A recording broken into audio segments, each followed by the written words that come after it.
The British East India Company was a behemoth in the 18th century. What began as a trading venture morphed into an empire, extracting wealth and resources from India at an alarming rate. The company's reach extended across coasts and borders, fueled by insatiable greed and a hunger for dominance. By the mid-1700s, the company had established itself deep within the Indian subcontinent, engrossed in an intricate dance of trade and power. At the center of this maelstrom was Calcutta, a burgeoning metropolis that became the crown jewel of British commerce in India. Its geographic location along the Hooghly River offered unparalleled access to the heart of the region. Trade flourished, and so did the conflict. Rivalries escalated, and security became paramount. To protect their interests, the British East India Company needed a stronghold, an edifice robust enough to withstand both nature and enemy forces. In response, the construction of Fort William began in 1696. This fortification was not just a structure, it symbolized the company's aspirations and resolve. Walls thick enough to endure cannon fire, bastions that soared like sentinels against the horizon, and gates designed to withstand assault. It was a fortress built on the dreams of imperial grandeur. Engineers toiled to perfect its design, knowing that the fort would be the key to safeguarding their trade routes and valuable cargo. Yet, as the fort neared completion, the seeds of discontent began to sprout within the very walls meant to offer safety. Tensions between the British and local powers intensified, with various factions vying for control over trade and territory. The wealth pouring into Calcutta was intoxicating, yet it also attracted envy and resentment. As the company expanded its economic grip, local rulers grew increasingly agitated. They viewed the British not as allies, but as invaders. Fort William wasn't just a passive observer of this unfolding drama. It became the focal point of escalating hostilities. Within its walls, a mix of British soldiers, traders, and administrators forged a precarious existence. Struggles for power and patronage simmered just beneath the surface, while outside, the winds of rebellion gathered strength. The locals, displeased with the company's expansionist policies, rallied together, seeking to confront the foreign power encroaching upon their homeland. This volatile mix of ambition and animosity set the stage for a catastrophic showdown. As 1756 dawned, the tensions reached a breaking point. An ambitious local ruler, Siraj-ud-Dowlah, who saw the company as a direct threat to his sovereignty, launched an offensive to reclaim his authority. With both sides stirring the pot, the encirclement of Fort William became inevitable. The construction initially stood as a testament to British resolve, but all it took was a single miscalculation to plunge the entire enterprise into chaos. The company, blinded by ambition and a false sense of security, had underestimated the local resolve. In the darkness of that summer of 1756, as the walls of Fort William braced for impact, ominous questions loomed large. Could the fort withstand the siege, or was it already too late? The conflict that soon erupted would not only test the walls of Fort William, but would illuminate the fragility of the empire itself. With betrayal lurking in the shadows and greed stoking the fires of war, would the British East India Company secure its hold or face its reckoning? The answers lay just beyond the horizon, shrouded in the chaos of the siege that was about to unfold. As 1757 dawned, Fort William had completed its formidable construction. Guarding the shores of the Hooghly River, it was more than just stone and mortar. It was a declaration of power. The fort's high walls and bastions promised safety for the British East India Company, yet shadows of a storm loomed on the horizon. In June, tension boiled over into the famous Battle of Plassey. This was not just a clash of arms, it was a transformation. The company, once merely a commercial enterprise, now wielded military might fueled by ambition. Siraj-ud-Dowlah, the Nawab of Bengal, viewed the company's expanding influence with disdain.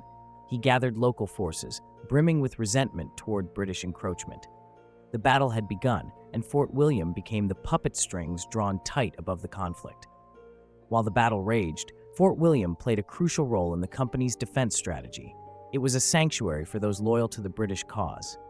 The fort housed vital supplies and munitions, providing a lifeline to the forces engaged in the field. Yet inside its walls, discontent brewed. The company's reliance on local allies faced increasing scrutiny and distrust festered with every passing day. The outcome of Plassey proved decisive. A clever betrayal orchestrated by the company's leaders led to Siraj's swift defeat. The Nawab's forces crumbled, granting the East India Company a foothold that reached far beyond trade. Control of Bengal, one of the richest regions in India, was now firmly in British hands. With the fall of Siraj-ud-Daulah, Fort William emerged not merely as a bulwark, but as a symbol of imperial dominance. The fortress, once a defensive bastion, became a strategic launchpad for British expansion, cementing their ambitions throughout India. With victory in hand, the British East India Company set about consolidating control. They established new tax systems and administered governance, often alienating local populations. Fort William's significance swelled as it became the seat of the company's power in Bengal. Yet this newfound strength came at a high cost. Tensions simmered, resentment brewed, and soon the fragile balance would tip. The political landscape shifted rapidly. Local rulers and influential merchants began to unite against the company's grasp. Fort William, which had stood sentinel over British prosperity, became increasingly vulnerable. The question echoed louder: could it withstand the rising tide of resentment among the very people they had sought to control? As whispers of rebellion grew, the British faced a grim reality. Their insatiable greed had ignited flames that could not be easily extinguished. The fort's once mighty walls now echoed with uncertainty, the balance of power teetering on a knife's edge. What began as a bold bid for empire transformed into a high-stakes game of survival. The stage was set for conflict, but one critical decision loomed large. Would the company double down on its oppressive regime or reassess its strategy to quell the unrest? History hung in the balance, and the impending siege would change everything. What devastating choice would force Fort William to confront its greatest crisis yet? As the years rolled on, the sturdy walls of Fort William began to harbor more than just the whispers of rebellion. Internal fractures within the British East India Company began to slice away at the fort's very foundation. Limited resources and mismanagement plagued the garrison. The company, once a juggernaut, was staggered by infighting, corruption, and a hierarchy that favored personal gain over effective governance. Officers jockeyed for power, cutting deals with local rulers while neglecting their troops. Discipline eroded and loyalty waned. The broader backdrop of the 7 Years' War put immense pressure on British interests throughout India. The company found itself stretched thin, grappling with military engagements thousands of miles away. Every skirmish diverted resources and attention from Bengal. The British, obsessed with their expanding empire, failed to realize that their grip on military and political dominance was loosening. A strategic miscalculation here, a hasty decision there, all contributing to a looming disaster. In 1764, the consequences of these failings crystallized. Mir Qasim, the Nawab of Bengal, emboldened by knowledge of the company's weaknesses, marshaled his forces. Resentment toward British taxation stirred in the hearts of local soldiers, and loyalty to Mir Qasim surged. Through skilled diplomacy and strategic alliances, he united rival factions who had previously fought amongst themselves. As tensions escalated, Fort William's defenses, once a symbol of power, began to look increasingly precarious. On the 18th of October, Mir Qasim's forces laid siege to the fort. The initial waves of attack bore the marks of desperation mixed with cunning strategy. Artillery thundered like angry gods, while the British defenders, ill-prepared and divided, struggled to respond. The fort, meant to signify the indomitable spirit of British authority, was now a beleaguered bastion of despair. As night fell, the whispers of betrayal grew. It became clear that not all within the fort were loyal to the company. Some officers, disillusioned by greed and favoritism, contemplated their own survival. Reports emerged of clandestine meetings with Mir Qasim's representatives, where promises of power and wealth dangled like a ripe fruit. Unsure whom to trust, the soldiers' resolve began to fracture. Plots thickened in the shadows as the siege tightened like a noose. Meanwhile, communication with company headquarters grew strained. Absentee oversight sent shockwaves through the ranks. The men in the fort felt abandoned. The enormity of the situation sunk in. Supplies dwindled, morale plunged. Soldiers who once believed in the company's vision now questioned their very purpose. As the siege dragged on, Mir Qasim's forces began to breach the outer defenses. The final stand became not merely a military challenge, but a test of loyalty.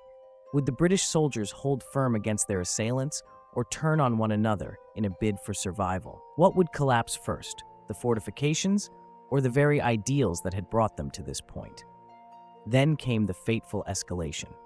Word spread that reinforcements were on their way, but would they arrive in time to stave off disaster? The question hung in the air as the walls of Fort William groaned under the weight of betrayal and impending doom. Would the sun rise on a new era for the British East India Company, or would it mark the twilight of their dream in India? The fall of Fort William in 1757 sent shockwaves rippling through British colonial governance. The collapse exposed a stark reality. The British East India Company, an entity fueled by ambition and greed, was crumbling under the weight of its own mismanagement. The events that unfolded within the fort during its siege revealed catastrophic flaws in governance and military strategy.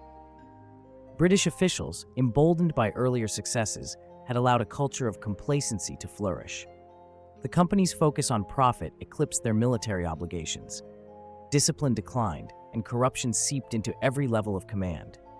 While they fought against Mir Qasim's forces, they were also battling the disloyalty and incompetence within their ranks. This internal strife posed as great a threat as the enemy outside the fort's walls. Ultimately, the siege's disastrous conclusion at Fort William served as a rude awakening. It highlighted the company's inability to establish effective governance in India. The British could no longer ignore the growing resentment among the local rulers and the populace. The successful siege, led by Mir Qasim, triggered a domino effect, leading to uprisings elsewhere in British-controlled territories. No longer was the East India Company's dominance a foregone conclusion. It was suddenly vulnerable, fragile, exposed. In the aftermath, the British government took drastic action. Treating India as a valuable asset required a re-evaluation of strategies. Lessons learned from Fort William pushed the British to rethink their military engagements and administrative policies. New leaders emerged, orchestrating reforms meant to bring order, yet the message was clear: unchecked ambition could lead to ruin. The fall of the fort became a cautionary tale, revealing the dangers of ignoring local sentiments and the complexities of empire management. The company's new approach to governance sought to discipline its forces and ensure that future military campaigns were better coordinated. However, could this newly developed policy shift contain the rising tide of resentment among diverse Indian states and communities? Simultaneously, this collapse intensified the advocacy for a direct role of the British Crown in overseeing the company's operations, laying the groundwork for a new chapter in colonial rule. The governance flaws exposed during the fort's siege sparked debates in British Parliament. Calls arose to consider India not merely as a financial asset, but as a land requiring respect, understanding, and careful administration. This shift laid the foundation for eventual direct rule over India, but it was not without controversy, raising questions about the rights and the sovereignty of the local populace. As tensions simmered, the specter of more conflict loomed large over the subcontinent.